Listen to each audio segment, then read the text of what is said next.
Otter continued. Unanswered. Otter never got all the answers she needed. After just a few visits, she graduated from the tank. When it came to diving, she was a superstar. It was time for the teaching to get serious. Before that happened, though, the animals, the humans, took her to the room where they'd first cared for her. They fussed a while until they'd attached a small clamshell-sized piece of something flexible to the webbing on her left hind flipper. No matter how fast she swam or kicked or twisted, that something would not come off. It didn't matter to Otter, not as long as she could play in her non-stop way.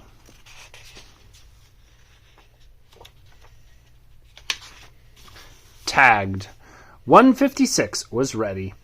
The Aquarius all agreed.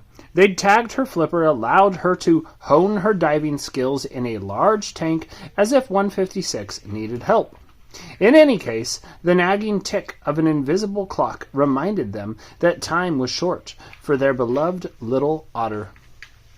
Outside. On a sun-drenched morning, two humans, one carrying Otter in her arms, headed outside. The assault of smells was overwhelming. One of Otter's favorite humans was barely recognizable, covered in stretchy new skin that hid his lumbering, furless body. His own flippers had been replaced by larger imitation ones. An improvement, to be sure, but not nearly as nice as her own. Otter blinked, and there it was, the place where she was born. She watched as the water reached out to her, beckoning with its foamy fingers before backing away. Otter squealed and twisted and complained. What were they waiting for? This was where she belonged. Open. The human with new skin and fresh flippers took Otter in his arms and stepped into the surf. Without a pause, she dove. The water was frigid and murky, and the bewildering waves swallowed her down. The noise was deafening. Did the ocean ever stop talking? And Otter realized they'd made a terrible mistake. She wasn't ready for this, not even close to ready. Panic. She was panicking, twisting and flipping, but then there he was, the human, pretending to be an otter. His hand brushed against Otter. He was under the waves, swept along in the same current, moving much the same way she was moving, though not as gracefully. Otter's body relaxed into the swells as she and her almost otter teacher dove deeper. She was no longer afraid, because her teacher didn't seem to be. She was with someone who had brought her this far, someone who seemed to think she could go even farther. More lessons. The lessons happened daily, and always Otter's almost otter friend, with his awkward not-quite flippers, joined her. Days turned to weeks, and quickly her fear turned to bliss. They headed further and deeper into the water, and at first she never strayed from his side, even when she saw wild otters in the distance. Over time, though, Otter grew bolder, venturing off on her own for a bit. She explored the kelp forests, real kelp at last, where fronds rode the breathing ocean's rise and fall, and sea stars and clams lay like gifts waiting for Otter to open. She even perfected a new move, a way to spiral down. Down to the sandy floor in style, a giddy pinwheeling tornado. Why simply dive when she could dazzle? Return. Always when it was time to leave the water behind, Otter wondered why. Why couldn't the two of them stay there forever? Why did they have to leave this endless playground for a place so plain and small? Why bother with kelp clippings when a whole forest of real kelp awaited? Still, Otter allowed him to take her back to high water again and again. He was her teacher, her safe harbor. The quick-tempered bay didn't care if she lived or died. Otter's Dream. One night, after a perfect day of diving, Otter dreamed of a pup, a newborn female. She'd had dreams about pups before, but this one was different, haunting, and too real. The tiny pup was trapped in knots of kelp, unable to free herself, and Otter was the only one who could hear her desperate calls for help. Otter tried everything, tearing through the kelp with her teeth, her claws, her body, but nothing she did made any difference. She awoke trembling, the pup's cries still echoing in her mind. It was just a dream, she told herself, just a dream. The Wild Otters. The next morning, the bay was sullen, as quiet as she'd ever seen it. Flat and gray. Diving, as always, with her otter teacher was almost too easy. Urchins were begging to be claimed, and swimming was as effortless as breathing. After surfacing a few times, Otter noticed movement on the horizon. 2 otters swimming. That's all it was. She'd seen others, of course. Had even played with a few, and while they always intrigued her, she'd never felt moved to stay with them. But this time, Otter was mesmerized by the way they splashed and cavorted. She couldn't stop watching their spins and somersaults, almost, but not quite, as impressive as her own. They could have been her. They were her. The Leaving. It was nothing new, seeing those otters, so why did it feel different this time? She was still Otter, tied by invisible threads to her human caretakers. Maybe it was the dream she'd had. Maybe it was the calm, glassy water, inviting her to take a chance. Maybe it was the exuberant way the otters owned the waves, the way she loved to move. Maybe it was simply time. Her otter teacher surfaced. She looked at him fondly, the human who knew so little about how to be an otter, and yet had taught her so much. He and the other humans had saved her from death. She knew in her heart that she owed them everything. The same way she knew she had to swim away right now, this very moment, before she changed her mind.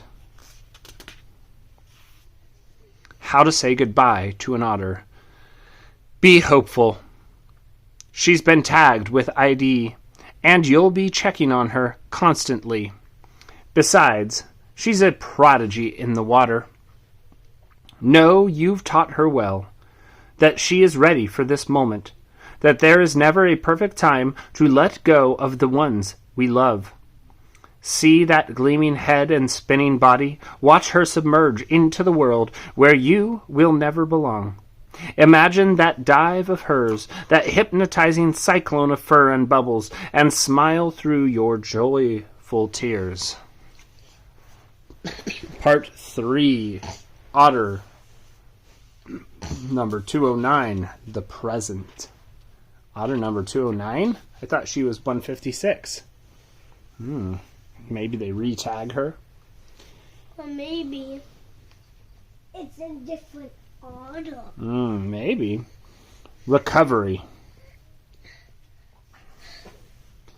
After almost 3 years of freedom, Otter again lies in a cage at high water. 8 days have passed since the shark attack. Her first time here, she'd been a helpless pup. Now she's a helpless adult, pieced back together by the same humans who'd once fed her formula every 3 hours and groomed her fluffy coat like doting otter moms. Her whole body throbs or aches or itches. The humans won't let her lick the wounds, though every fiber of her being tells her that's exactly what she needs to do. She's back in her old pup pool, and they can't seem to stop jabbing and jostling her. Still, she knows it's wise to tolerate their meddling. That much, at least, she's learned the hard way. Regret. As bad as the discomfort is, the regret is worse. How could she have been so reckless, venturing so far into the bay? How could she have put herself and poor Carrie at risk? Had her mother's warnings meant nothing? Otter promises herself that when she returns to the water she will be different, cautious and sensible, and grown-up and boring. She won't venture too far, won't long for those mouth-watering bay crabs, won't spend every moment working on yet another thrilling move. She will stop being Otter. You shouldn't do that, Otter. Probably not. Looking. You should be yourself. Probably. As she slowly recovers, memories of her time in the wild fill Otter's long days. After she'd left her otter teacher behind, she'd thought of it as a daring escape, but of course there was no way he could keep her from departing. It seemed she spent every waking moment searching for what she wasn't always sure. Or for what she wasn't always sure. In a way, it didn't matter. Searching meant swimming, and swimming meant play, and play was her purpose.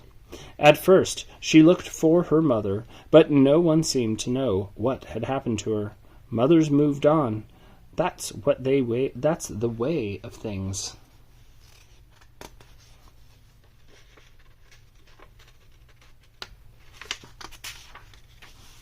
She searched for friends, and soon she found Carrie and others to keep her company.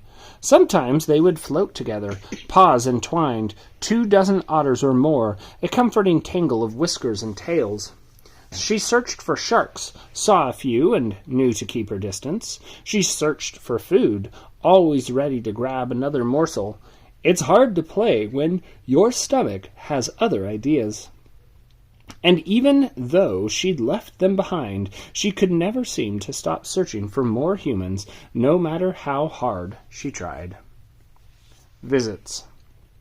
Otter's former caretakers were on the lookout for her, too. To her surprise, she often caught sight of them in a ridiculous, puttering boat, watching her, watching them. No doubt they needed the boat because they were such lousy swimmers.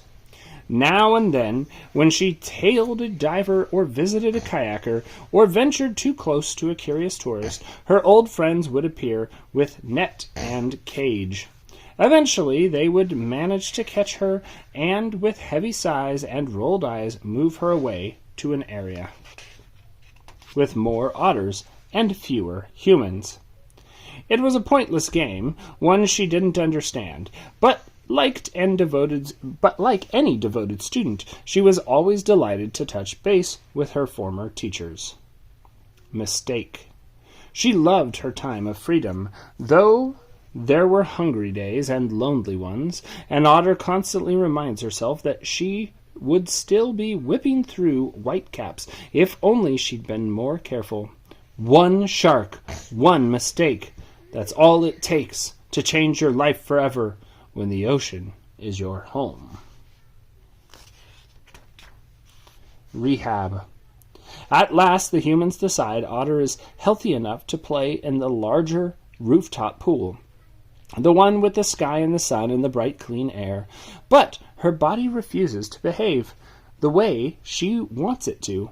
She's stiff and fumbling, and every move feels as graceless as a human's. Still, it's water, beautiful water, and that's all that matters. Stronger. One morning, Otter is moved to someplace new. As the humans carry her, Otter samples the air. The otter tank! There's another vague scent, too. One that makes her heart quicken, but only after she's splashed into the water can she ask Gracie and Holly, "Is there another otter here?" An otter named Carrie? Catching up. "Hello to you, too," says Holly, as she and Gracie swirl around Otter, examining her scars and sniffling her head. "Tell us all about it, Gracie." Gracie urges, and Holly says, not unkindly, "You're moving as slowly as we are, my girl." Otter stays silent, so the old otters will calm. "I will tell you the whole story," she finally says, "but first you have to answer me. Is there another otter here?" Gracie paws at an ear. "They call her Twyla," she said, "but I think her wild name was Carrie." "Carrie? Here? Where is she? Otter demands. And why is she here? Is she hurt? She remembers Carrie's nipped tail and the horrible smell of blood.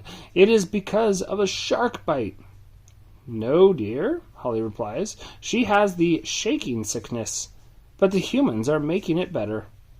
Otter dives in circles to calm herself. When she emerges, she asks, if Carrie is better, then why isn't she here with you? The pup, Gracie answers, as if it's obvious, the one that died. Twyla. They tell Otter the story, then, how an otter the humans called Twyla was found beached, shuddering with the sickness that so many otters seem to have these days. No one realized that she would soon give birth to a pup.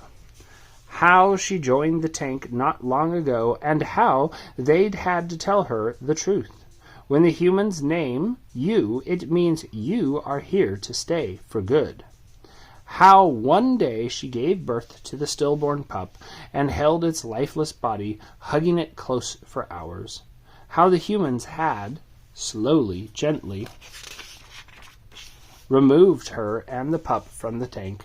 Where she was now, no one knew. Back in the tank. While it's good to be out of the pup pool and see the two old otters again, knowing what Carrie has gone through haunts Otter's return to the tank. It helps a little to know it's not Otter's fault that Carrie is here, but only a little. It hurts, not being able to reassure her old friend, to call her silly minnow, and do daredevil tricks until worrywart Carrie is secretly amused. If she finds Carrie here, Otter will promise her that all will be well. She'll make up a riveting story with a splendid ending, and where Carrie roams free in the slough with a healthy newborn pup, Otter will be in the story, too. She'll be the doting auntie who teaches the pup all her best moves. No matter how many times Otter practices the tale, though, she knows it's just a lie without any ending. Wrong. Days pass and everything is wrong. There is no sign of Carrie, and there's no sign of the old otter either. She's slowly healing, but she simply can't move the way she used to. Her playful, mischievous self has vanished. The shark attack shadows her the way a stubborn cloud can steal the sun. The elderly otters try to encourage her, but nothing helps. She's beginning to wonder if she'll ever leave this place. Maybe she's meant to grow old here like the other otters. Not long ago, Gracie reminded her that wild otters who spend too much time near humans are sometimes brought to high water for their own safety. Gracie was one of those curious types, she admitted. Otter thought back to all the kayakers and divers, boaters and tourists she'd investigated over the years. I was like that too, she said softly. Still, she knows that even if she'd listened to her mother's warnings and stayed away from humans, even if she'd evaded the shark, there were plenty of other reasons she might have ended up here at high water. Look at Carrie, timid and vigilant. She'd done everything right, and it hadn't mattered in the least. Exam. The aquariusts want Otter to exercise. They cajole and implore, dangling treats just out of reach, but she ignores them. She is eating little, diving even less. So they take her to the exam room, check her vitals, x-ray her belly, manipulate her paws and flippers, and then, when she is passive and silent, they worry. Where is that rambunctious pup they used to know? Could she possibly sense somehow the heart-breaking decision they've finally reached? No, of course not. It's the right thing to do, and they know it, given her injuries and her long history of risky encounters with people, but the notion that she'll never again float in the slough, linked like a vital puzzle piece to other otters, a raft it's called, is hard to accept. They can't help feeling, despite